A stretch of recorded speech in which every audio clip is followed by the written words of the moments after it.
통해서 믿음을 가지고 신앙생활을 해 나가는 데 있어서 불교가 어떤 종교구나라는 것을 여러분들이 조금 잘 이해하고 정리를 해두시면 좋을까 싶습니다.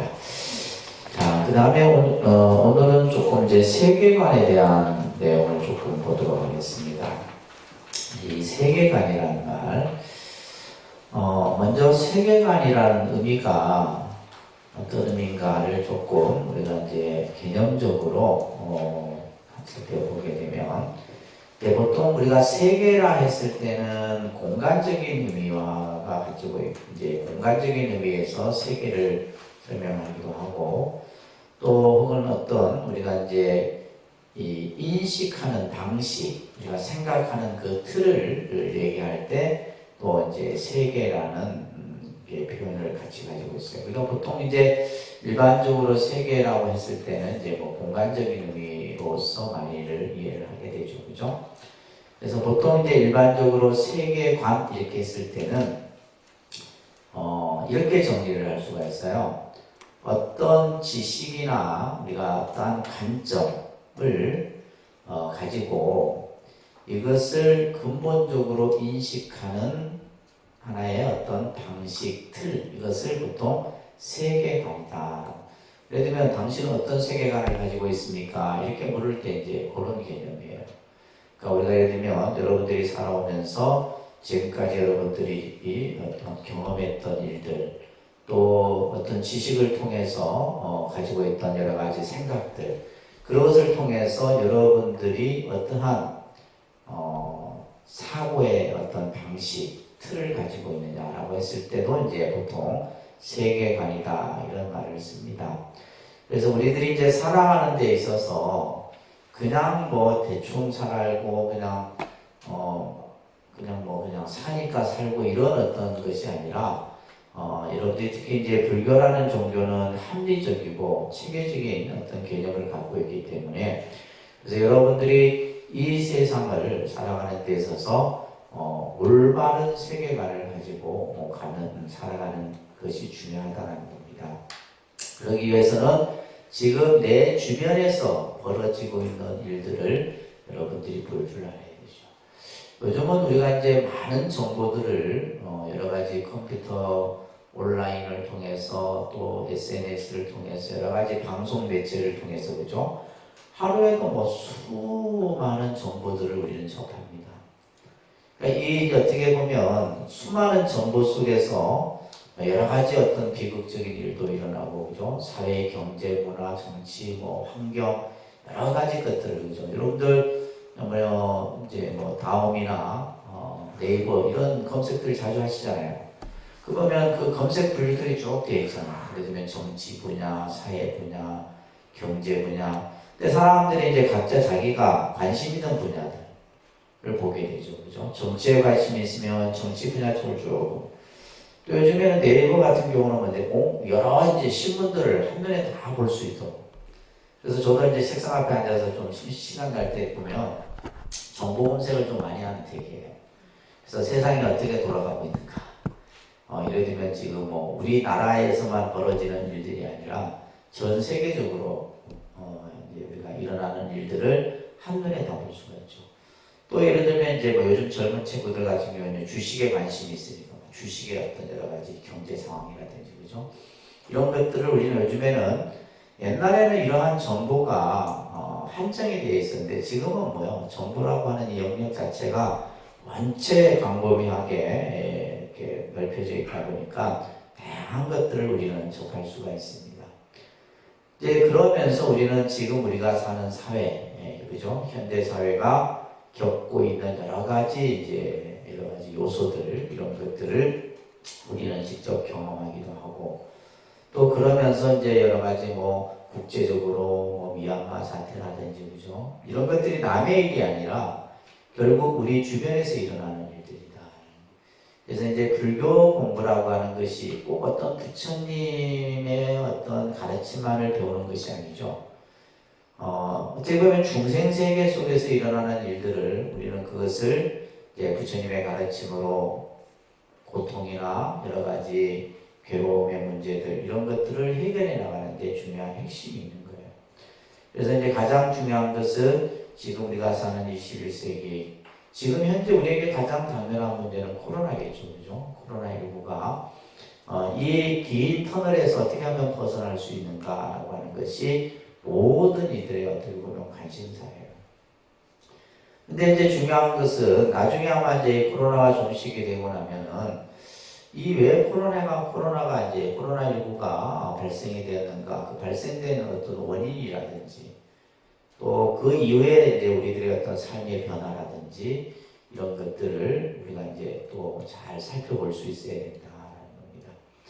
자, 그러다 보니까 이제 우리들이 살아가는 우리들의 삶은 때로는 혼돈과 혼란과 여러 가지 모순 속에서 살아가게 되는 거예요.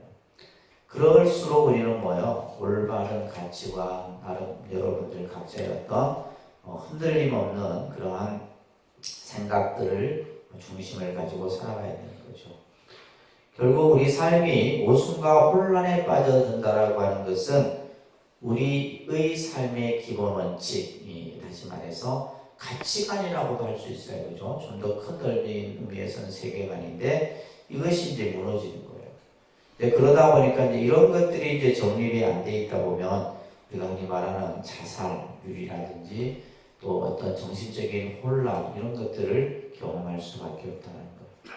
그렇기 때문에 우리들에게 있어서 가장 중요한 것은 바로 뭡니까? 올바른 세계관을 확립하는 것이다. 근데 이 세계관을 우리는 뭐예요? 불교적 입장에서 보는 거예요.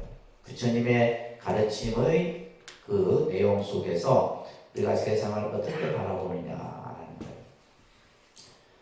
참 이게 중요합니다. 그래서 우리가 이제 팔정도의 수행에 있어서도 가장 중요한 것이 그죠? 바로 보는 거죠. 세상을 바로 보는 거예요. 이것을 우리는 정견이라고 배웠어요. 따릅니다. 정견. 바르게 보는 거예요.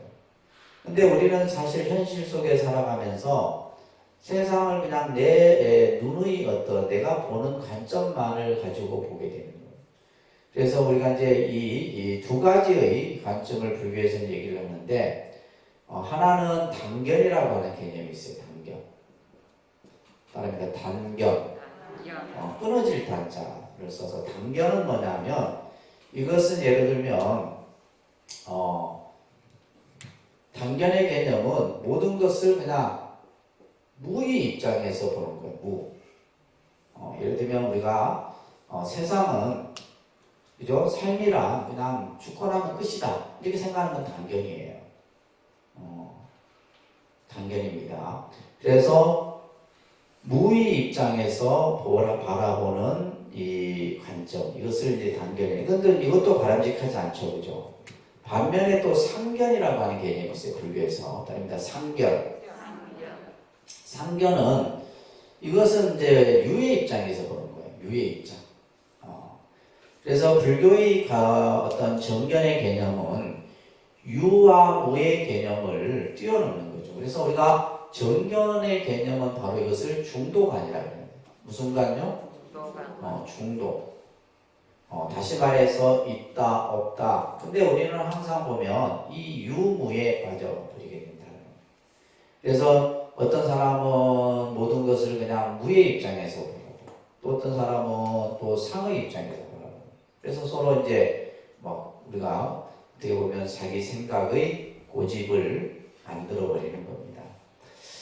자, 여러분들 교재 보시게 되면 우리가 사전적 의미의 세계관을 얘기할 때 세계에 대해서 우리가 모든 것들을 넓은 관점에서 그것을 파악하는 것. 아까 우리가 이제 어떤 지식이나 관점을 통해서 또 이 세상을 바라보는 어떤 인식하는 그런 틀들을 우리가 보통 세계관이라 했는데, 그죠? 그래서 세계와 인간의 관계는 물론이거니와 우리들의 어떤 삶의 방향, 가치에 대한 올바른 안목의 근간이 되는 것이 바로 세계관이다. 그래서 그 사람이 어떤 세계관을 가지고 있느냐. 그래서 우리가 예를 들면 기독교적인 세계관, 불교적 세계관 이렇게 이제 구분을 하는 겁니다. 그래서 여러분들이 오늘 공부하는 것은 불교적 세계관이에요. 그래서 세계관이라고 하는 것은, 그러니까 세계관은 우리의 삶에 대한 올바른 방향과 길에 대한 안목과 신념을 갖게 한다. 그래서 사람이 어떤 가치관, 세계관을 가지고 있느냐에 따라서 그 사람의 삶의 방향이 결정될 수 있는 거예요. 근데 예를 들면 이런 것들이 정확하게 세워져 있지 않으면 어떻게 돼요? 인생을 방황하게 되는 거죠. 삶이 혼란과 혼돈 속에 빠지게 되는 거예요. 그것은 마치 우리가 여행을 여러분들이 떠나기에 앞서서 내가 어디를 가겠다라고 하는 목적지가 분명히 있어야 되겠죠. 그냥 우리는 보통 스님들 같은 경우는 이제 그냥 발길 닿는 대로 간다. 발길 닿는 대로 우리가 갈 수는 있겠지만, 그렇지만 그것 또한 뭐가 있어요? 목적지가 있다 이 말이에요.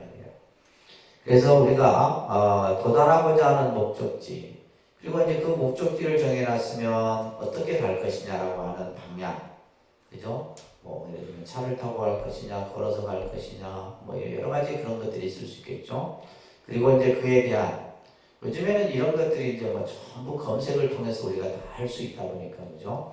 미리 내가 가보지 않아도 대충 그곳이 어떤 곳인가를 알 수가 있게 되는데, 이런 것들, 그래서 우리가 세상을 살아가는 데 있어서 올바른 세계관을 갖는다라고 하는 것은 굉장히 중요한 거예요. 그래서 세계관은 삶의 방향과 또 그 내용, 또 삶의 성공과 실패를 좌우할 수 있다라는 거예요.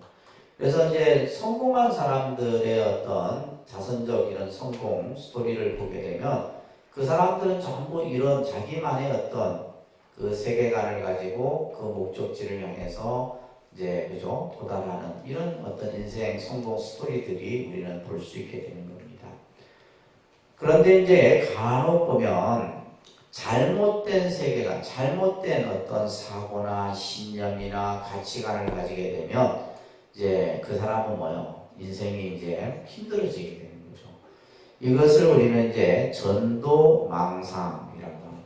전도몽상이라는 말로 그 밑에 있는데, 결국 이제 이러한 잘못된 세계관을 가지게 돼요. 특히 이제 가장 요즘에 이제 심한 것이 자기 피해 의식이라든지, 그죠? 자존감 상실이라든지, 자의식의 부재라든지, 이런 것들로 인해서 이제 우리들이 삶이 힘들어지게 되는 겁니다. 자, 이때 보시게 되면 이제 불교에서 아주 많이 쓰여지는 용어 중에 하나가 허망분별입니다. 따라합니다. 허망분별. 허망이라는 말은 쓸데없는 거예요. 그죠? 있는 게 아니에요.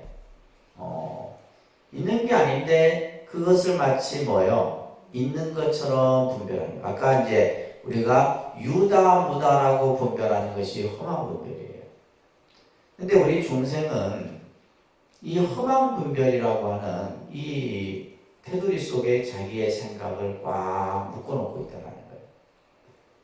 그래서 이제 우리가 이제 결국 인간이 어떻게 보면 자기가 배우고 보고 경험하고 느낀 것만을 얘기할 수밖에 없지만은, 그러니까 우리가 이제 다른 세계, 다른 어떤 지식을 배우는 거죠, 그죠? 그래서 예를 들면 여러분들이 불교라는 공부를 통해 갖고 내가 가지고 있던 생각이 깨져야 돼요. 깨져야 되는데 이제 예를 들면 내가 가지고 있던 생각과 불교의 부처님의 가르침이 계속해서 이제 충돌이 생긴다거나, 그죠? 예를 들면 이거 분명히 잘못된 것 같은데 이러면서 이제 혼자서 생각을 막 지어가는 이들도 있어요. 그것은 마치 뭐와 같느냐면 모래를 쪄서 밥을 짓는 것 같다, 이렇게 비유를 하는 겁니다. 모래를 쪄서 밥을 짓고 동쪽으로 가려고 하나 서쪽을 향해 가는 것 같은 거예요. 자, 그래서 우리가 허망분별이라는 말, 분별이라는 말은 나누는 것을 분별이라고 보죠. 허망이라고 하는 것은 헛되고 이제 허황된 것을 허망이라는 거예요. 그래서 이것은 아까도 얘기했듯이 실체가 없는 것인데 마치 실체가 있는 것이냐 생각하는 것. 전도라는 말은 전도몽상이라는 말을 같이 씁니다. 전도몽상. 그래서 허망분별 전도몽상, 이게 이제 우리 중생이 가지고 있는 잘못된 생각이에요. 이제 이 허망분별과 전도몽상을 없애는 거. 이게 이제 불교에서의 중요한 공부의 목적인 거죠. 그죠? 그래서 전도라는 것은 뭐냐면 생각이 뒤바뀌어지는, 거꾸러지는 거예요. 예를 들면 이제 부처님께서는 모든 것은 무상하다 이 얘기를 했는데 뭐예요? 우리는 그죠? 모든 것이 영원한 것이냐 생각하는 게 전도된 거예요. 예를 들면 나라는 것이 없는데 우리는 뭐예요? 내가 있다라고 생각하는 거예요. 이건 뭐예요? 전도됐다 이렇게 표현하는 거예요. 여러분들 기본 과정에서 재행무상이다, 제도무하다, 일체계고다 이렇게 다 공부하셨잖아요. 그죠? 이제 그런 것들을 같이 이제 머릿속에서 기억했던 것을 연관해서 생각을 해야 되는 겁니다. 그래서 전도라는 것은 어떤 실질적인 실체, 우리가 바라보는 이 세상의 현상은 이렇는데 우리는 그것을 잘못되게 바라보는 것. 그리고 몽상이라고 하는 것은 꿈속의 생각이에요. 꿈속의 생각은 실체가 있어요, 없어요? 없죠. 꿈을 깨고 나면은 없는 거다. 근데 마치 우리가 이제 이 꿈속에서의 생각처럼 우리가 사는 현실 또 예를 들면 우리가 보여지는 모든 어떤 대상들이 마치 있다라고 생각합니다. 그래서 이제 원각경 같은 경전이 이제 바로 이 허망분별과 전도몽상을 하나하나 없애나가는 수행법을 얘기하는 경전이 원각경이에요. 그래야지만 뭐에 도달할 수 있어요. 깨달음에 도달할 수 있거든요. 그래서 허망분별과 전도몽상이라고 하는 것, 이것은 결국 밑에 나와 있죠. 연기무아의 세계관에 대해서 부처님께서는 모든 것은 연기에 의해서 만들어지고 없어지고 그죠? 또 무아라는 것은 나라고 할 만한 실체가 없는 그에 대해서 우리는 뭘 하고 있는 거예요? 무지, 어리석은 거예요. 알지 못하는 거예요. 그에 대해서. 그리고 그것을 또 뭐예요? 왜곡해요. 자기 나름대로 생각을 하는 거예요. 그런 어떤 의미들을 우리는 허망분별, 전도몽상이라 이렇게 불교에서 용어를 하는 겁니다. 따라합니다. 허망분별, 전도몽상. 이것은 이제 없애야 되는 거예요. 그죠? 쉽게 얘기해서 요즘 말로 얘기하면 생각의 전환이 일어나야 돼요. 생각. 여러분들이 기존에 가지고 있던 생각을 깨뜨려야지만 되는데 그 생각을 깨뜨리기가 굉장히 어렵잖아요. 우리가 흔히 말하는 이제 고정관념이라고 그러죠. 고정관념. 고정관념이 딱 머릿속에 확 있어갖고 그것을 깨뜨리기가 굉장히 어렵습니다. 사실은. 그래서 연기무아의 세계관의 확립은 바로 불교 수행의 첫걸음이다. 그래서 여러분들이 불교를 공부하기에 먼저 그죠? 교리적 개념을 체계적으로 이해해야 되는 것이 바로 연기와 무아의 세계관이에요. 연기와 무아의 세계관. 이것은 앞으로 여러분들이 불교를 공부하는 동안에 끊임없이 공부하고 이 개념을 이해하셔야 돼요. 여기 단순하게 그냥 이해해서 되는 게 아닙니다. 그래서 불교의 우리가 공부해야 될, 불교에서 공부해야 될 세계관은 바로 뭐다? 연기와 무아의 세계관이에요. 자, 이것이 이제 우리가 어떤 신행 생활을 해 나가는 데 있어서 어떤 교리적 밑바탕이 되어야 된다라는 겁니다. 자, 그런데 세계가 그죠? 이 존재하는 이 공간적인 의미뿐만이 아니라 우리들이 세상을 바라보는 이 모습, 이 세계가 연기의 존재임을 파악하고, 그런데 연기의 존재임을 잘 파악하고, 이해하고 터득하는 것을 지혜라 한다. 그래서 우리가 예를 들면 불교에서 지혜라는 말을 많이 쓰는데 그 지혜가 뭐냐? 그죠? 바로 연기를 체득하고 연기를 깨달는, 연기를 깨닫는 거, 이게 지혜예요. 그래서 우리가 예를 들면 부처님께서 무엇을 깨달았느냐라고 했을 때 연기를 깨달았다. 이렇게 이제 기본 과정에서 배웠어요. 그죠? 연기를 깨달았다. 근데 그 연기를 깨달은 것이 바로 뭐예요? 우리가 말하는 지혜의 완성이다. 그래서 우리가 반야신경에서 말하는 지혜의 완성이라고 하는 것은 연기론적 세계관을 깨닫는 거예요. 연기론적 세계관, 이것은 단순히 그냥 이해하고 우리가 지식으로 그냥 하는 정도의 개념에서 머무는 것이 아니라 이것을 터득하는 것, 그죠? 깨닫는 것을 우리는 지혜라 한다. 따라합니다. 연기무아의 사상과 정신을 체득하여 살아가는 것을 동체 대비행위라 한다. 그래서 불교에서의 실천의 행의 가장 근본 정신은 동체 대비입니다. 동체 대비. 이 동체 대비라는 말도 많이 써요. 동체라는 것은 모든 일체가 다 하나다라는 거예요.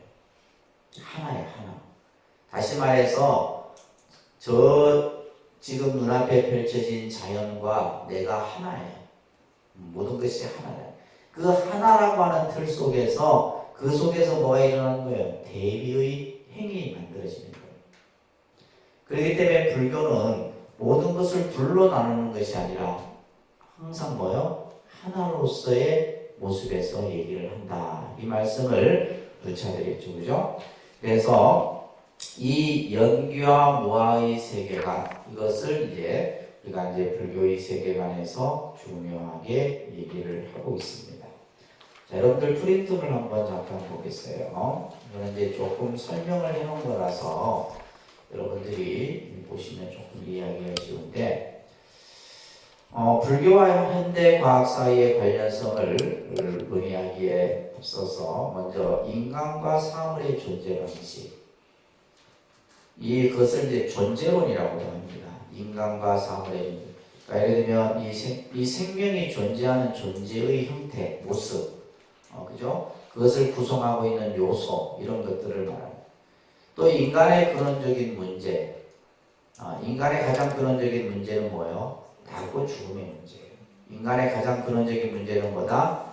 나고 죽음의 생사 문제를 얘기하는 겁니다. 자, 이런 것들을 다시 말해서 이런 것들은 전부 우리 중생의 입장에서 봤을 때는 고통의 근원이 되는 거죠. 이것에 대한 불교적 관점을 잘 나타내고 있는 것이 바로 연기론적 세계관이다. 연기론적 세계관. 그런데 연기론적 세계관. 우리가 불교를 공부하는 데 있어서 제일 먼저 갖춰야 될 우리는 안목이 바로 뭐냐? 연기론적 세계관을 먼저 갖추는 거예요. 연기론적 세계관. 그래서 불교의 세계관에 의하면 나랍니다. 모든 현상이라는 것은 나타난 모습은 일체는 모든 것은 우연히 발생하는 것이 아니다. 그죠? 우연히 발생해요. 또 기독교적인 입장에서 어떤 신에 의해서 창조된 것도 아니다. 반드시 뭐예요? 결과를 초래하는 그 근본 원인이다. 다시 말해서 인과 연의 모습에서 모든 것은 만들어진다. 이런 얘기예요. 이것을 우리는 연기라고 얘기를 하는 겁니다. 여러분들 다 여러 번 배우셨어요. 그죠? 모든 것은 인연에 의해서 만들어진다. 이러한 인과론이라고, 이것을 인과론. 인과론. 그죠? 반드시 어떠한 결과는 그 결과를 만들어내게 되는 원인이 있었다는 거죠. 그 원인과 결과, 또 결과가 다시 또 원인이 되고 또 다른 결과를 만들어내고 이런 식으로의 모습들이 설명이 되는 거예요. 모든 과학의 기본 입장 혹은 물리학에서 종류의 개별적이고 엄격한 인과율보다 집단적이고 확률적인 인과율을 말하고 있지만 이것과 괴를 같이 하고 있으면 적어도 불교의 업보사상, 윤회사상, 나중에 공부할 겁니다. 업보사상이나 윤회사상, 이 바로 인과론의 개체적 내지 사회적 표현이라고 볼 수 있다. 그러니까 불교에서 이런 어떤 윤회사상이나 업보사상 이런 개념들은 전부 인과의 개념 속에서 다 설명되어지는 그런 이론들이에요. 그래서 불교의 존재론이나 인식론, 좀 말들이 좀 어렵습니다. 그죠? 존재론, 인식론. 다시 말해서 존재론 같은 경우는 이 세상이 존재하는, 또 내가 존재하는 그러한 개념에 대해서. 그래서 우리는 기본 과정에서 온, 12처, 18개 이런 개념들을 공부한 거예요. 나중에 또 설명할 겁니다. 그죠? 지금은 다 처음 듣는 소리로 들리시겠지만, 그래서 이러한 존재로 인식론이라고 하는 것은, 우리가 말한 인식이라는 것은 사람이 사고하고 인지하고 하는 것들. 이거 같은 경우는 인식론은 이제 주로 이제 불교에서 유식에서 다루어지는 거죠. 사람이 번뇌가 어떻게 일어나고 또 그 대상을 어떻게 인지하고 판단하고 분별하고 하는 것들. 이런 것들을 인식론이라고. 어떤 사물이나 인간도 완전히 독립적인 개체로 존재하는 것은 없고 다른 사물들이나 인간들과의 상호작용이나 관계로서만이 존재한다고 인식된다고 한다. 그래서 이게 중요한 말이에요. 이 세상에 존재하는 어느 것, 모든 어떤 물건이 됐든 사람이 됐든 어떤 자연이 됐든 간에 혼자서 존재할 수 있는 것은 없다라는 거예요. 모든 것이 뭐예요? 상호작용에 의해서. 상호작용에 의해서 서로, 여기서 중요한 것은 관계. 관계한다라고 하는 것은 서로 뭐예요? 맺어져 있다라는 거죠. 그죠? 예를 들면 우리가 친구 관계, 부부 관계, 예를 들면 모든 것이 다 관계예요. 혼자서는 살아갈 수 없는 사회적 관계, 또 국가는 국가 간의 관계, 모든 것은 다 연결되어 있는 거예요. 우리가 예를 들면 세상을 살고 있지만은 이 예를 들면 지구와 우주와 또 자연과 전부 인간은 뭐예요? 관계를 맺고 있다는 거예요. 이런 사고를 가지셔야 된다는 거예요. 아셨죠? 그냥 우리가 막 사는 게 아니에요. 그냥 우리가 살아가는 게 아니다 이 말이에요. 그러한 엄연한 이 우주의 또 이 현상의 그러한 어떤 질서 속에서 모든 것들이 나타난다. 그래서 상호작용이나 관계로서만이 존재한다라고 인식합니다. 자, 그러면서 이제 나라는 것을 우리가 한번 생각해 보자. 나라고 했을 때. 불교에서 우리가 이제 나는 누구인가, 그죠? 나는 누구인가라고 했을 때 나는 도대체 누구냐? 나라는 것이 도대체 뭐냐? 그래서 우리가 한자로는 이 나자를 쓰는 거예요. 이 나라는 것을 생각해 보자. 나라고 했을 때 나 자체만으로 파악하는 것은 불가능하다. 예를 들면 지금 여러분들이 끌고 다니는 이 몸뚱아리를 가지고 나라 우리는 생각하잖아요. 그죠? 나라 생각하는데, 그러니까 이건데 이제 불교 부처님 가르침에서는 이것은 내가 아니다라는 거예요. 나가 아닌 거예요. 오히려 상식적으로 나 그 자체는 아니라고 믿어오는 것들 또는 그런 것들과의 관계로서만이 나를 특정 줄 수 있다는 사실을 발견하게 된다. 우리는 이름이나 몸이나 성별, 생김새, 신분, 다른 사람들과의 관계, 부자, 부부, 친구, 선후배 등 이 모든 것들은 나의 본질이 아닌 것 같으면서도 또 나를 기술할 유일한 방법이고. 그러니까 예를 들면 나라는 것을 설명하는 데 있어서 나와 관련된 여러 가지 인연들의 모습을 통해서 나라는 것을 우리는 설명하기도 한다는 거예요. 내가 가지는 생각이나 상상 같은 추상적 개념들까지도 다른 개인이나 사회 내지는 자연과 부단한 상호작용 속에서 생기고 변화할 뿐이지. 그죠? 우리가 예를 들면 여러분들이 일으키는 생각이나 또 어떤 사상적 관념이나 추상적 개념들 이런 것들이 전부 뭐냐면 여러 어떤 우리가 이 말하는 보고 듣고 느끼는 이런 어떤 관계 속에서 상호작용 속에서 나타나고 변한다. 결코 나 개인으로부터 독자적으로 나오고 지켜지는 것은 없다. 예를 들면 여러분들이 일으키는 생각, 나라고 하는 것들 이런 것들은 나 혼자서 만들어지는 것이 아니다라는 거예요. 이와 같이 나라는 것은 처음부터 인식 과정을 떠나서는 실제하지 않고 필연적으로 상호작용 또는 관계를 거쳐야만 인식되므로 엄밀한 의미에서 나라는 개념은 그 자체로서 파악될 수 없고, 다시 말해서 우리가 나라고 했을 때 과연 무엇을 나라고 할 수 있느냐 이 말이에요. 내가 일으키는 생각, 그 생각은 내가 만들어낸 게 아니에요. 내가 보고 듣고 하는 느끼는 과정 속에서 만들어낸 생각. 그 생각을 가지고 예를 들면 일으키는 생각을 나라고 하느냐, 아니면 지금 그죠? 내가 지금 이 몸뚱아리를 가지고 나라고 할 수 있느냐, 그렇게 할 만한 것이 없다라는 거예요. 그래서 불교에서는 모든 존재를 뭐가 없다? 주체가 없다. 나라고 할 만한 실체, 주체, 실체 이렇게 표현해요. 나라고 할 만한 실체가 없다. 그러니까 이 나라고 할 만한 실체가 없다는 말은 뭐냐면 우리가 나라고 하는 생각 속에서 일으키는 나를 말하는 거예요. 무슨 말인지 이해되세요?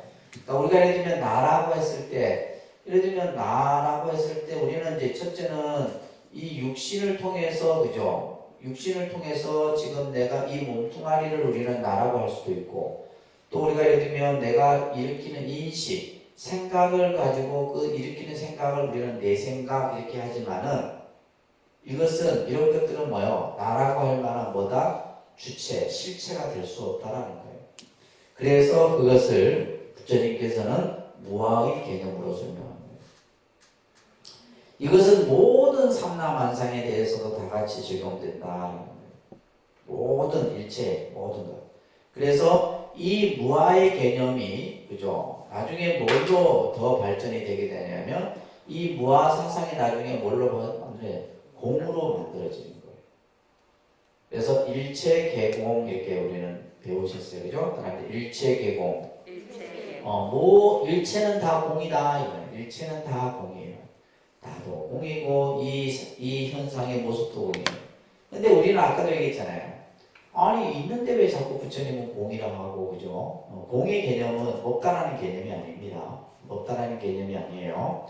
근데 이제, 우리가 나라고 할 만한 실체가 없다라고 하는 이 개념이 좀 더 발전되어져서 공의 개념으로 설명이 돼요. 왜 그러냐면, 따라합니다. 모든 존재의 실체가 없으므로 실체가 없다 이 말이에요. 그죠? 실체가 없는데 우리는 그냥 생각을 일으켜서 그것을 나라하고 내 것이라 하고 이렇게 생각을 하는 거예요. 실체가 없다. 그렇기 때문에 따라합니다. 모든 현상 또한 한순간도 정지되어 있지 않고 쉴새 없는 상호작용 속에 변해가고 있으며 이 세상은 변해가는 거예요. 이것을 불교에서는 뭐라 배웠어요? 무상이라. 뭐라 배웠다고요? 무상. 변해가는 거예요. 변해가기 때문에 나라고 할 만한 것이 없는 거예요. 무상하기 때문에. 예를 들면 우리가 생각도 무상하고 우리의 이 몸뚱아리도 무상한 거예요. 그래서 예를 들면 내라고 했을 때, 이 육신을 내라고 했을 때 여러분들 예를 들면 나중에 죽고 나서 화장을 하고 난 뒤에 한 줌의 죄를 가지고 나를 할 수 있느냐 이거예요. 없는 거예요. 이게 무상한 거예요.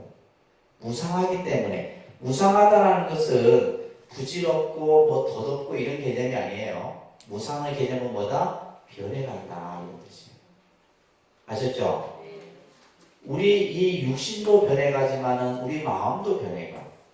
그러니까 사람은 마음이 예를 들면 뭐 처음 먹었던 마음이 어째서 변해? 사람 마음 변하는 거예요. 좋았다가 싫어졌다가 그죠? 하는 거지. 그걸 가지고 예를 들면 어째 네가 변할 수 있느냐 이렇게 하는 거예요. 사람의 마음은 변하는 거예요.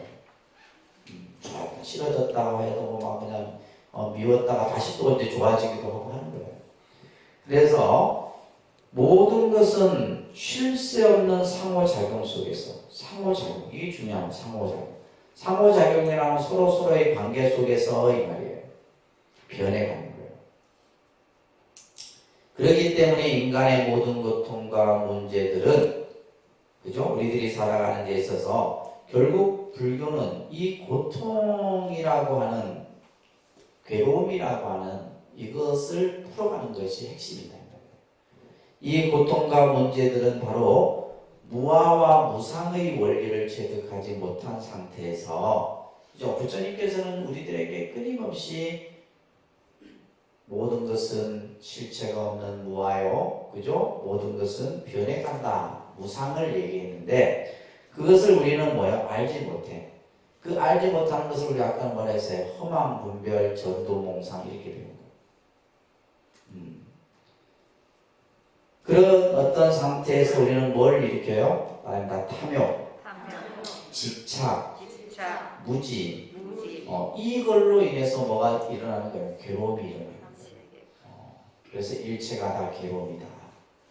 그러니까 결국 뭐냐면 우리가 무상하고 무아인 줄 알면, 그죠? 이러한 사고를 가지게 되면 괴로울 일이 하나도 없어요. 욕심을 부릴 일도 없고 집착할 일도 없고, 그죠? 그 자리에서 그냥 다 털어버리는 거예요. 이게 불교의 가르침이에요. 그래서 무아와 무상의 도리를 철저히 자각한 상태가 어떤 것인가? 자, 이 상태는 뭐냐면 깨달음의 상태를 얘기하는 거예요. 마음이 환하게 집착으로부터 벗어나서, 그죠? 이 상태는 어떠한 상태가 되느냐 이 말이에요. 이것이 있으므로 저것이 있고, 그죠? 이것이 있으므로 저것이 있어요. 이건 바로 뭐예요? 연기예요. 이것이 있기 때문에 저것이 있는 거예요. 이것이 없으면 저것도 없다 이 말이에요. 이 우주 안에 어느 하나도 서로 연관성이 없는 것은 없을 뿐만 다 연관되어져 있다. 다시 말해서 지구와, 그죠? 이 우주와 나와 자연과 또 여러분들이 이 살아가는 이 인간의 삶 속에서 서로 관계를 맺고 있는 모든 사람들이 전부 연관을 맺고 있는 거예요. 우리는 그냥 남이라 생각하고는 그냥 뭐 내 가까운 사람들만 내 삶이 아니에요. 다 알고 보면 전부 연결되어 있어요. 그래서 이 우주 안에 어느 하나도 서로 연관성이 없는 것은 없다. 말도 어렵겠죠. 그죠? 연관성이 다 있다 이런 얘기예요. 아셨죠? 연관성이 다 있는 거예요. 서로 연관성을 가지고 있다. 그렇기 때문에 말합니다. 모든 존재가 본질에 있어서는 다른 존재들의 결합이라는 확신이 다시 말해서 우리가 이 세상을 살아가는데 나 혼자 사는 것이 아니에요. 나 혼자 존재하는 것이 아니라 뭐요? 다 무엇인가가 나를 존재하게끔 만들어주는 매개체가 다 있다는 거예요. 다시 말해서 여러분들이 이 세상에 어떻게 태어났어요? 부모의 인연으로 인해서 내가 태어난 거예요. 또 그 부모는 또 위에 부모가 있었고, 그죠? 모든 생명과 존재는 다 이런 어떤 유기적인 그러한 관계 속에서 만들어지는 거예요. 이것을, 그죠? 이러한 확신이, 다시 말해서 이 확신이라고 하는 것은 이 세상은 연기이고, 그죠? 무상이고, 무아이고, 이런 확신이 자각의 실체다. 이것이 바로 연기론적 입장이다. 불교의 연기론적 입장.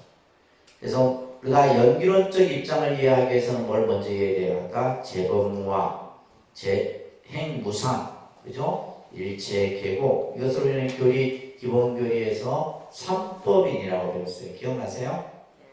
기억납니까? 삼법. 이게 불교의 교리의 핵심이에요. 이거는 뭐 계속해서 모든 나중에 법화사상이나 화엄이나 모든 불교 교서에서 다 똑같이 설명되어진 겁니다. 유형의 모든 사물들은 물론이거니와 무형의 모든 정신작용들도 마치 뭐요? 그물코와 같이 서로 얽혀 있어요. 다 얽혀 있다는 말이에요.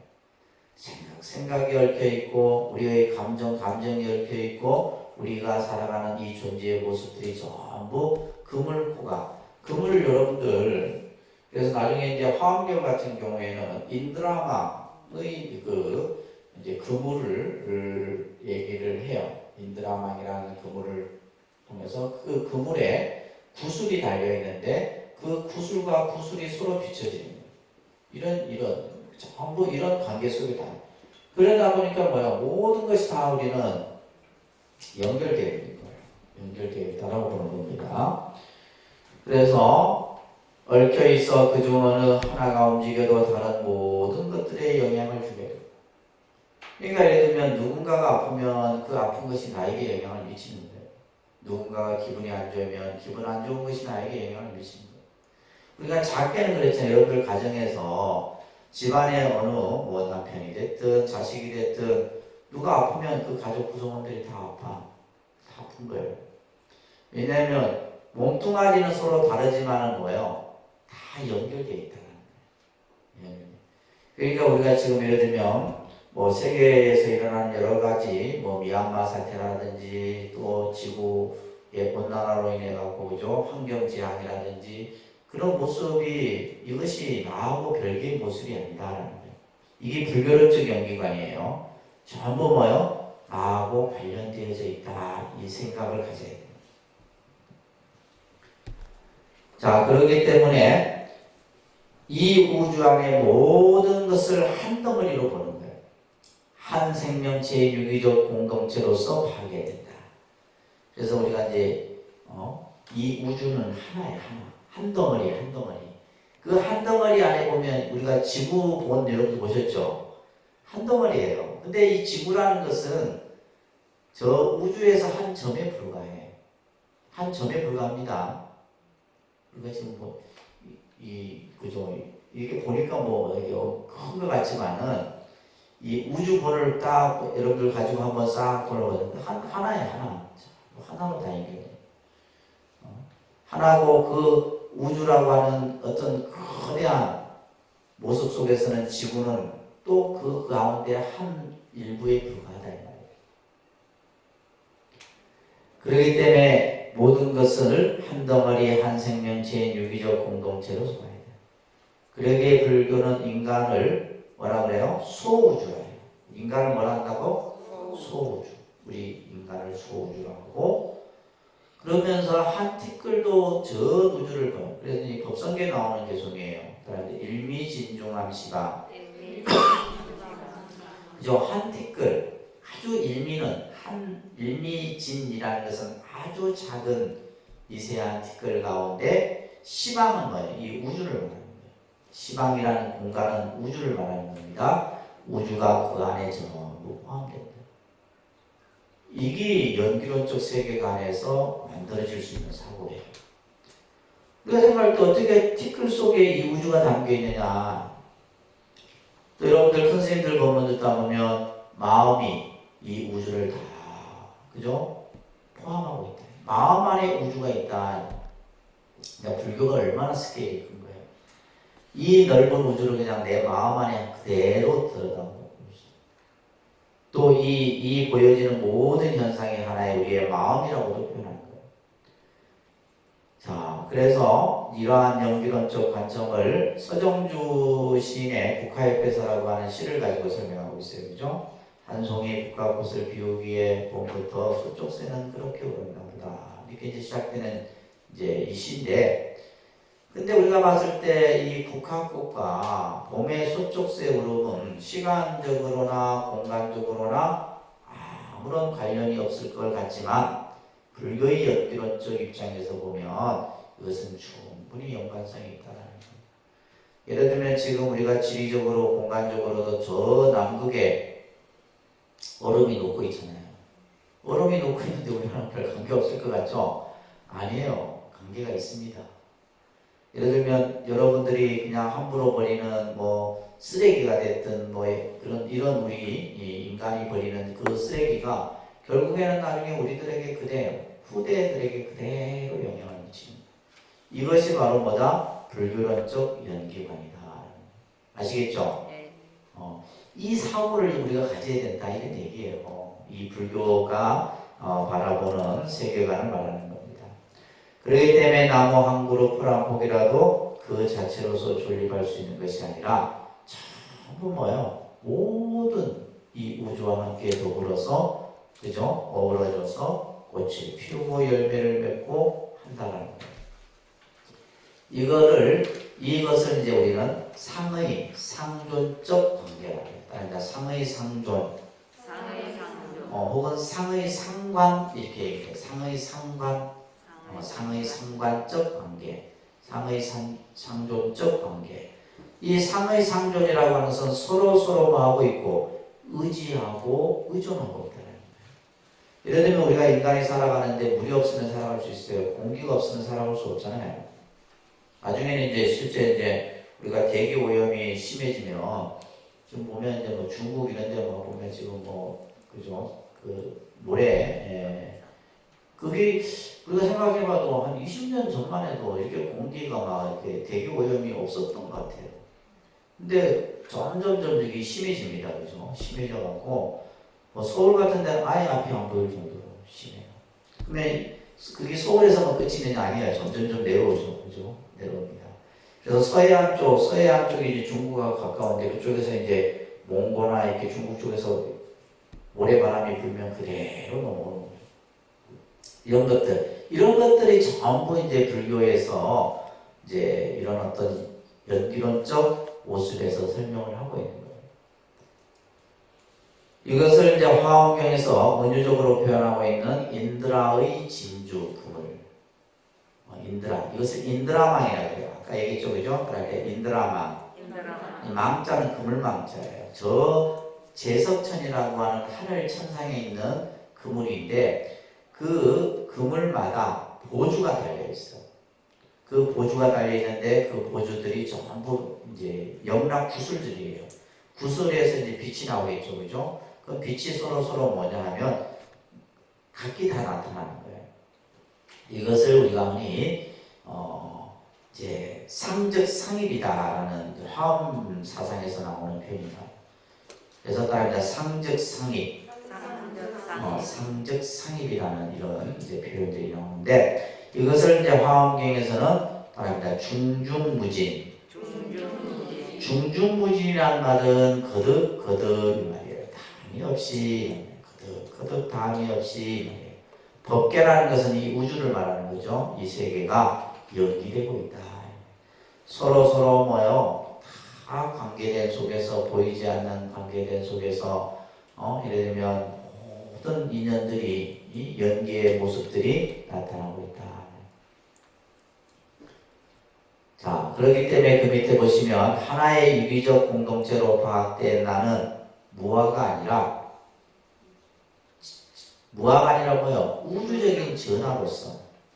그죠? 다시 말해서 이 불교에서의 무아의 개념은 내가 없다라는 것이 아니에요. 이 우주가 나다 이런 개념이에요. 이 일체가 나다 이런 개념이라는 거예요. 그래서 무한한 확대를 의미한다. 유한이 아닌 무한한 확대는 오히려 그 전하라는 관념마저도 부정하는 철저한 추월을 말하며 자연과의 합일도 이런 의미에 쓰여야 된다. 그래서 불교에서의 무아의 개념은 부정이 아니라 절대 긍정의 개념이다. 그래서 근데 우리는 그릇되게 나라는 것을 생각하고 있기 때문에 부처님께서 말씀하신 거예요. 자, 그래서 무아의 경지 또는 절대적 자유에 이르는 과정에서의 개체로서의 한 인간의 행위는 상당 부분 그 개인의 자유의지에 따르며 그 책임 또한 철저하게 그 개인이 자각해야 한다 가르치고 있다. 왜냐하면 원론적으로 볼 때 어디까지나 나인지가 분명하지는 않겠지만 나 개인을 떠나 전체 또한 있을 수 없고 모든 개체들이 우주적 질서에 평등하게 참여하기 때문이다.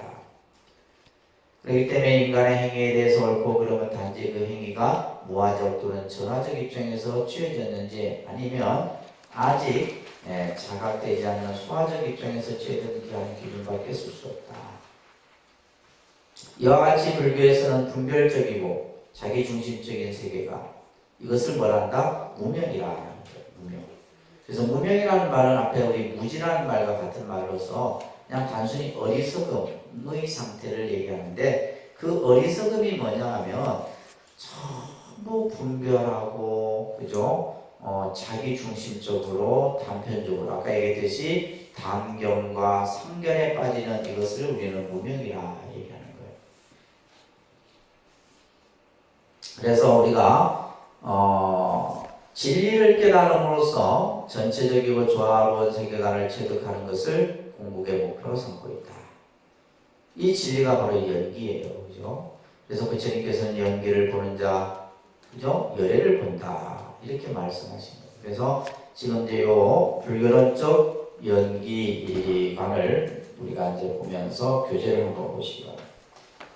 그래서 불교에서의 세계는 관계의 존재입니다. 그럽니다. 불교에서의 세계는 관계의 존재다. 그래서 우리가 이제 사람이 살아가는 데 있어서도 이 관계를 잘 맺는 게 중요하잖아요. 그죠? 친구 관계든, 도반 관계든, 또 부부 관계든, 부모 자식의 관계든, 결국 이 관계가 잘못되어지면 그 영향은 굉장히 크게 나타나요. 그래서 이것은 사람과의 관계뿐만이 아니라 아까 얘기했잖아요. 나와 이 우주와의 관계도 마찬가지고 모든 것은 관계의 모습 속에서 존재하는 거다라는 거예요. 그렇기 때문에 우리는 뭐예요? 서로 의지해야 돼요. 서로 의지하는 존재지 서로 뭐 그냥 대립하고 갈등하는 존재가 아니다 이 말이에요. 또한 돕는 관계예요. 그것을 우리는 상의 상존, 아까 그랬죠? 상의 상관 관계다. 자, 그러한 관계에서 이루어지는 것이 바로 불교의 세계관이다. 그래서 불교의 기본 세계관은 바로 뭐다? 연기다. 그죠? 불교의 세계관의 기본 개념은 뭐예요? 연기법이다. 겁니다. 그래서 부처님께서는 이 연기를 통해서 모든 부처님이 출가를 하기 전에 가졌던 의혹들이 전부 사라졌던 거예요. 자, 그래서 부처님께서는 내가 일체의 의혹이 사라졌다. 연기를 깨달았기 때문이다. 연기를 알았기 때문에. 그래서 이제 불교에서는 이 중요한 아주 교리 개념이 바로 연기입니다. 그래서 깨달음을 통해 밝혀낸 진리가 연기임을 분명하게 말하고 있다라는 거예요. 자, 이 연기법은 바랍니다. 존재의 실상이며 존재의 실상. 실상이라는 참모습이에요. 이 세상이 어떻게 존재하느냐? 연기로 존재한다. 이런 얘기예요. 연기로서 존재한다. 우리가 어떻게 살아가는 거예요? 지금 우리가 살아가는 모습이 뭐냐? 연기다라는 얘기예요. 여러분들이 살아가는 지금의 모습이 바로 다 연기의 모습이에요. 그 연기라는 것은 이것이 있으므로 저것이 있고 이것이 없으면 저것이 없는 거예요. 그래서 우리가 예를 들면 괴로움이 있다. 그러면 괴로움을 일으키는 근본 원인이 있었기 때문에 괴로움이 발생된 거예요. 그러니까 이런 모든 것을 연기로서 이제 설명하는 겁니다. 그래서 존재의 실상이며 이것은 진실의 도칙이다. 그런데 연기법의 세계관은 이 세상 어느 것 한 가지도 관계를 맺지 않는 것은 없다. 모든 것은 관계를 맺고 있다는 거예요. 요 생각을 꼭 가지셔야 돼요. 시간과 공간, 인간과 자연, 정신과 물질, 중생과 부처, 신과 인간, 나와 너, 과거, 현재, 미래 등 모든 것은 중중무진의 그 모습 속에서 성립된다. 자, 따릅니다. 중중무진의 총체적 관계 속에서 끊임없이 생성 변화의 모습이 우주요 우리들의 삶인 것이다. 그래서 불교는 세계를 이러한 관점에서 보는 거예요. 그래서 여러분들이 세상을 살아가는 데 있어서도 연기론적 세계관을 가지고 살아가야 되는 거예요. 그래서 가장 중요한 것은 뭐다? 서로 관계를 맺고 있다. 서로 관계를 맺고 있는 거예요. 그 관계가 우리가 그래서 이제 선형, 좋은 인연을 만들어야 돼요. 좋은 인연을 만들고 좋은 인연을 내가 전달해야 되는데 만약에 예를 들면 악연을 내가 만들거나 그죠? 그 악연이라고 하는 것은 결국 뭐냐면 나중에 또다시 악한 원인이 또 만들어지는 거예요. 그러니까 이 개념만 여러분들이 잘 알면 세상을 살아가는데 아주 편한 거예요. 자, 그래서 부처님이 깨달으신 연기라고 하는 것은 밑에 보시게 되면 부처님의 가르침은 우리 중생들의 괴로움의 원인을 파악해서 문제 해결을 제시해 주는 데 있다. 이게 핵심이에요. 불교라는 종교는 우리가 가지고 있는 괴로움의 문제를 어떻게 바라보고 그것을 어떻게 우리가 잘 이해해서 그 괴로움으로부터 벗어나느냐. 그것을 여러분들이 교리 공부할 때 한마디로 이고등락이라는 거예요. 불교의 목적은 이고등락이라고 해요. 그다음에 이고등락. 좀 이제 한자로 쓰니까 어렵죠, 그죠? 이고등락이다. 그러니까 다시 말해서 괴로움으로부터 벗어나는 거예요. 이 중생이 우리가 현실 속에서 살면서 느끼는 이 괴로움으로부터 벗어나서 얻을 득자 뭐야? 영원한 니르바나, 열반, 행복을 성취하는 것. 이것을 이고등락이라 이렇게. 불교의 목적은 이겁니다. 그럼 여러분들이 절에 오는 목적도 뭐예요? 이게 돼야 되는 거예요. 아셨죠? 이게 돼야지 뭐 자식 잘 되고 뭐 그냥 남편 출세하고 이게 아니다 이 말이에요. 불교의 목적은 뭐다? 이고등락이다. 내가 가지고 있는 괴로움으로부터.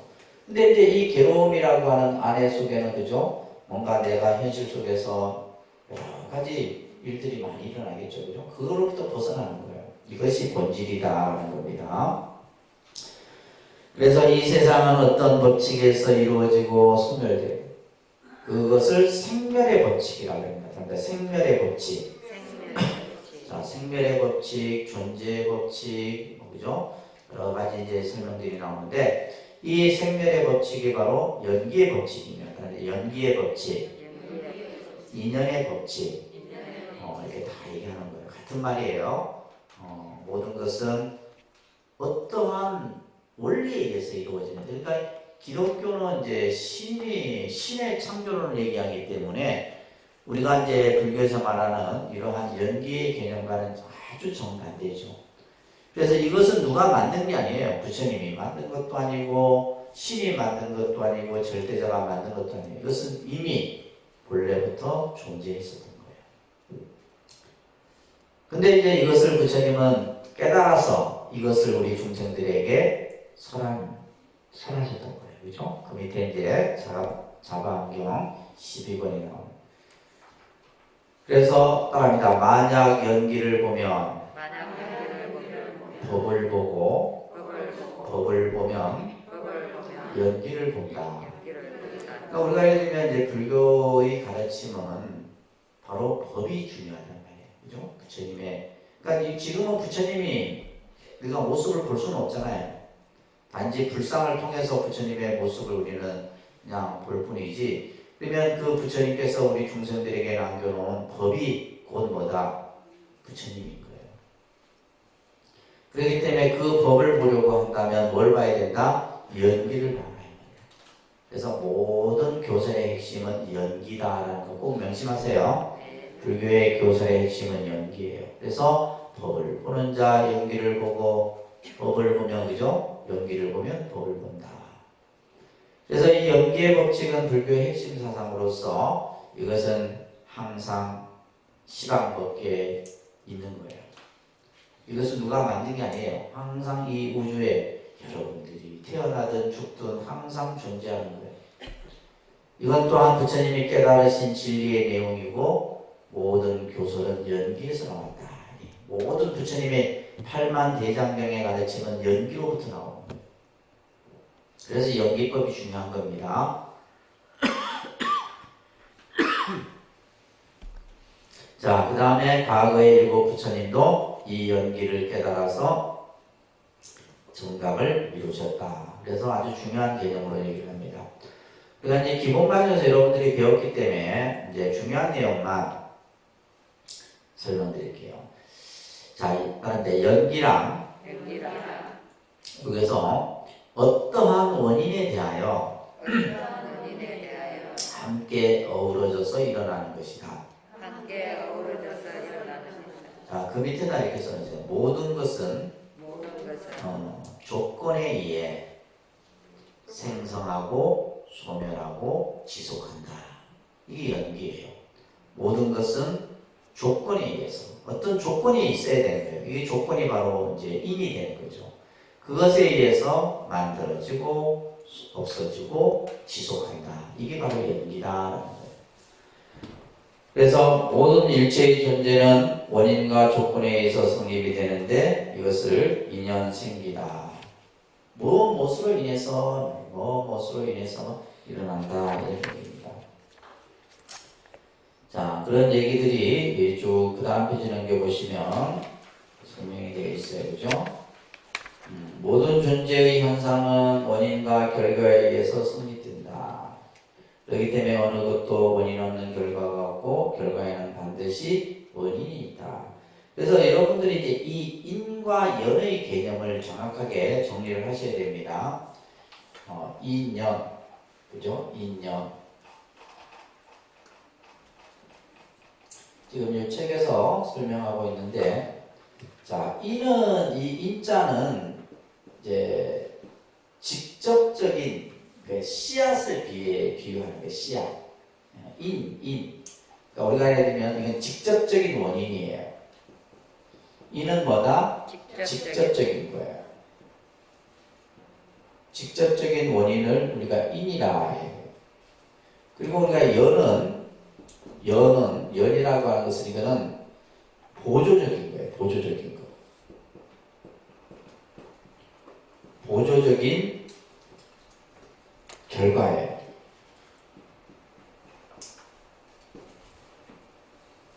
직접적인 원인이고 이건 보조적인 원인이 되는 거예요. 결과의 뜻보다는 보조적인 원인이 되는 거예요. 그래서 보통 우리가 이제 인연에 의해서, 그러니까 직접적이고 보조적인 거에 의해서 모든 것은 일어난다 해서 아까 인연생기라는 말을 쓰는 거예요. 이것을 이제 줄여서 연기 이렇게 이제 설명을 하기도 하고 그랬습니다.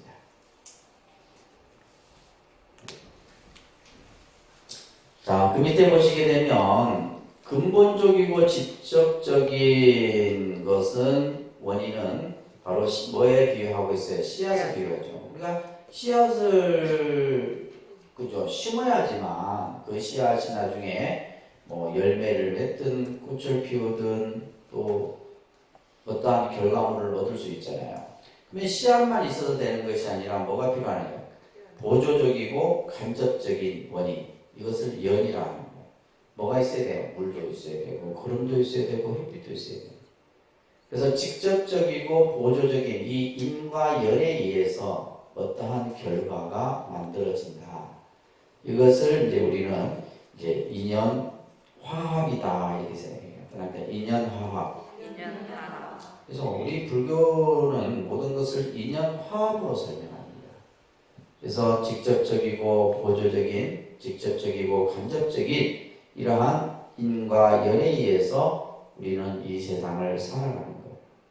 그렇기 때문에 선인선과 악인악과라고 하는 개념이 만들어지죠. 그죠? 그러니까 선인선과 악인악과. 근데 이 개념을 이렇게 들어서 여러분들이 그죠? 이 가르침대로 안 행한다는 말이에요.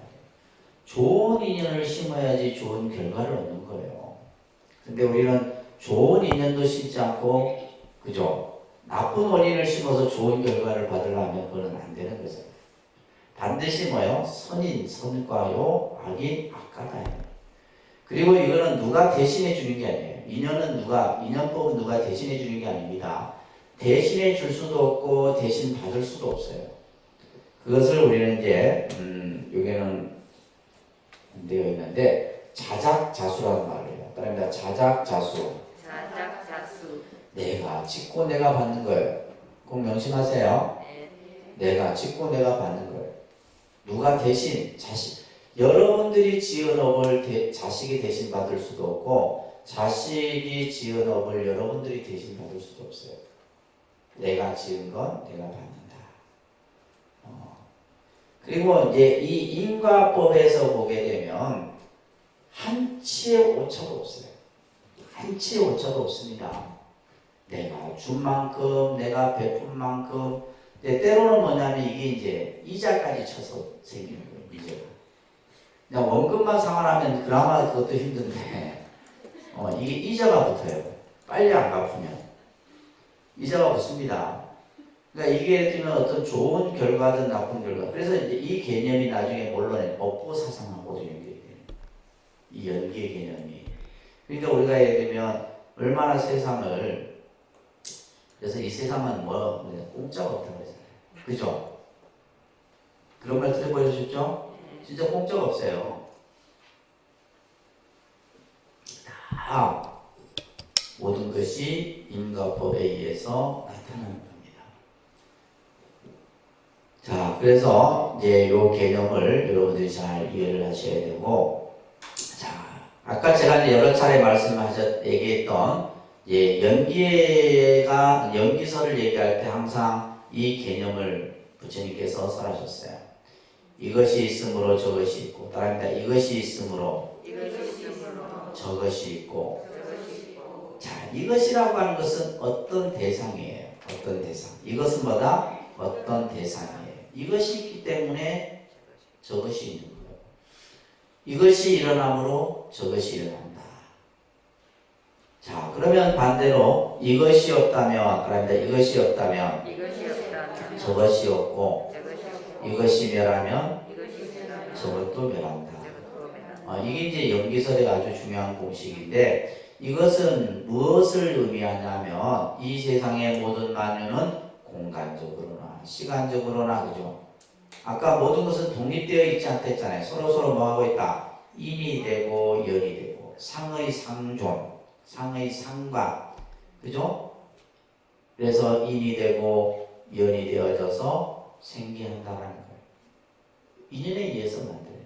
그래서 우리 불자들이 항상 일상생활 속에서 인연법을 잘 이해를 하고 그 인연법 속에서 우리는 살아가는 거예요. 인연법 속에서 살아가는 겁니다. 여러분들이 지금의 자식을 만나고 남편을 만나고 하는 것도 전부 인연법이에요. 인연법이에요. 지금 이 자리에 앉아서 공부하는 것도 인연법이고, 그죠? 좋은 사람을 만나는 것도 인연법이고, 나쁜 사람을 만나는 것도 인연법이에요. 불교는 모든 것을 인연법이에요. 근데 그 인연법을 만드는 주체는 누구예요? 나야. 내가 만드는 거예요. 그렇기 때문에 누굴 탓하거나 원망할 필요도 없다. 이게 인과법입니다. 아셨죠? 누굴 탓하거나 원망할 것도 없어. 왜? 내가 지어놓은 원인을 내가 그 원인에 대한 결과를 내가 여러분들이 탔기 때문이에요. 그래 생각하면 세상이 얼마나 편하고 좋은지 압니다. 근심 걱정할 게 하나도 없는 거예요. 자, 비구들아 연기란 무엇인가? 생이 있으므로, 그죠? 있으므로 말미암아. 그러니까 이 생이 인이 되고, 그죠? 이것으로 인해서 뭐가 있는 거예요? 우리가 태어났기 때문에 늙고 병들고 죽고 하는 것이 있는 거예요. 생이 있으므로 노소가 있다. 자, 이것은 내가 세상에 나오든 안 나오든 이것은 법으로 확정되어 있는 것이다. 이것은 내가 말한 것이 아니에요. 부처님이 단지 연기를 깨달았을 뿐이지 이 연기는 내가 나오든 안 나오든 항상 존재하고 있는 것이다. 그것은 바로 뭐다? 상의성이다. 연기란 뭐다? 상의성이에요. 상의성이라는 말은 그 밑에다 관계라는 말이에요. 서로 모든 것은 뭐요? 관계 속에서 만들어지고 없어진다. 그런데 이 연기 이 가르침은 내가 체득한 이 법은 심히 깊고 보기 어렵고 깨닫기 어렵다. 이런 말을 하고 있어요. 그래서 여러분들 천수경에 무삼심심 미묘법 이런 구절이 있죠? 바로 그 무삼심 미묘법이 바로 뭐예요?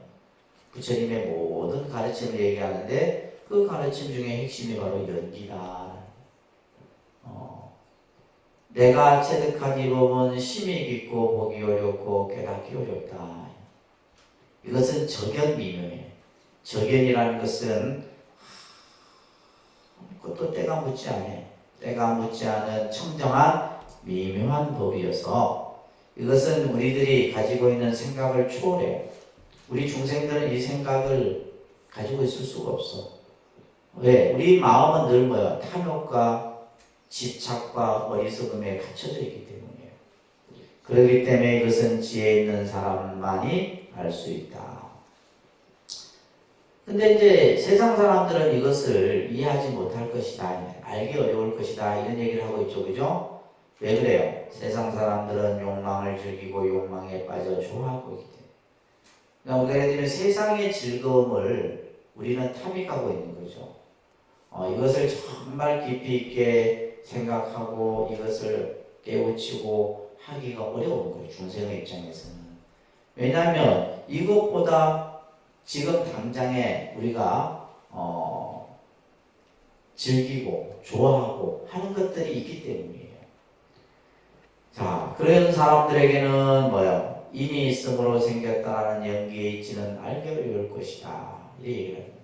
그래서 이 세상은 모든 것은 모든 존재하는 현상의 모습들은 다 연기다라는 것을 여러분들이 잘 이해를 하셔야 됩니다. 이 연기설은 우리 불교가 가지고 있는 또 모든 종교가 가지고 있는 궁극적인 문제인 가장 우리가 이제 실체적인 문제가 바로 뭐냐면 죽음의 문제예요. 죽음의 문제. 이것을 우리는 이제 사후의 문제라고도 합니다. 근데 어떤 사람은 뭐 사후가 있냐, 뭐 죽고 나서의 아까 단견이라 그랬어요, 그죠? 단견이라. 이 죽음의 문제나 삶의 가치에 관한 문제를 해결하는 데 있어서 이 연기설은 뭐냐? 바로 이러한 생사를 풀어내는 열쇠가 된다. 생사법을 벗어나는데 이 연기법을 가지고서 벗어날 수 있다는 얘기예요. 생사의 문제를 푸는 열쇠다. 그래서 이제 불교에서 가장 우리 중생들이 가지고 있는 근본적인 문제를 무슨 문제라고 한다 했어요? 생사 문제라 한다 했어요. 선에서 선사들 본문에서도 많이 표현되는 부분입니다. 불교에서의 가장 본질적인 문제는 무슨 문제? 생사의 문제. 왜 생사 문제가 가장 크냐면 이걸 여러분들이 아셔야 돼요. 자, 이것은 그죠? 우리는 태어나도 내가 태어난 곳을 알 수가 없어. 그죠? 내가 태어나기 이 세상에 태어났는데 태어나기 이전에 내가 뭐였는지를 알 수가 없어. 그리고 우리는 죽고 나서도 그죠? 죽음의 문제 이후에 대해서도 우리는 알 수가 없다. 그래서 이제 우리가 선의 화두 중에 이제 그런 화두가 있잖아요. 부모 미생전 여하시 본래 면목이고 내가 이 세상에 태어나기 전에 나는 누구였느냐. 이게 화두죠. 화두. 그러니까 우리가 이 태어나고 죽음이라는 문제는 가장 본질적인 문제예요.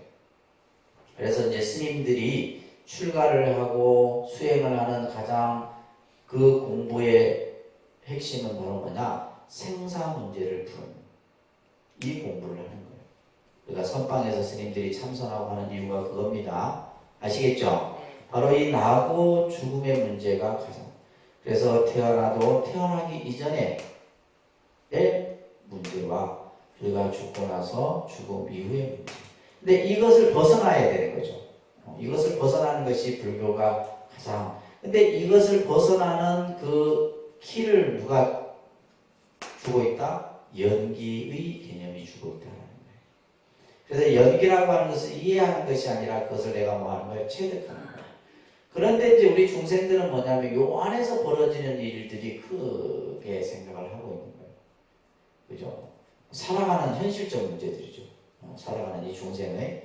그런데 이제 이 더 본질적인 문제는 바로 생사의 문제다라는 것을 여러분들이 잘 아셔야 돼요. 그리고 이 연기법은 항상 머무는 그죠? 우주법계에 머문다 이렇게 말씀을 했고 이것은 또한 아주 깊고 깊은 가르침이다. 능히 보통 사람이 깨칠 수 있는 것이 아니다. 그리고 모든 연기설은 불교의 중심 사상으로서 설명되어지고 있다는 것을 얘기합니다.